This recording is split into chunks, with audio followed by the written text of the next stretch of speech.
नमस्कार. आज आपण बोलणार आहे कृतज्ञतेबद्दल. ग्रॅटिट्यूड. कृतज्ञता म्हणजे काय?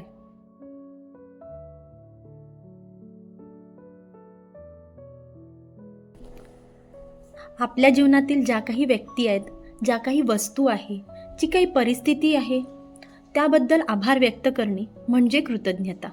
आईवडिलांचे आभार व्यक्त करणे म्हणजे कृतज्ञता. ईश्वराने दिलेल्या त्या श्वासांसाठी आभार व्यक्त करणे म्हणजे कृतज्ञता. त्या ईश्वराचे आपल्याला दिलेल्या जीवनासाठी आभार व्यक्त करणे म्हणजे कृतज्ञता.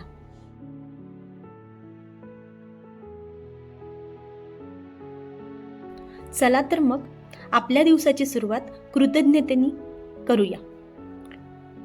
आपल्याला काय करायचंय? शांततेने बसायचंय 5 मिनिटं आणि आपल्या वस्तूंना, आपल्या जीवनातल्या व्यक्तींना, आपल्या छोट्या मोठ्या प्रत्येक गोष्टीला आपल्याला धन्यवाद व्यक्त करायचे आहे.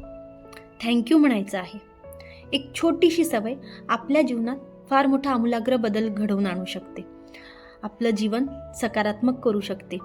आपण तणावमुक्त जीवन जगू शकतो आणि आनंदी आणि समाधानी असल्याचा आपण अनुभव घेऊ शकतो. तक्रार तर संपूर्ण जग करतं. आभार मानायला शिका. चला, या आभाराची आपण सवय करून घेऊया. धन्यवाद.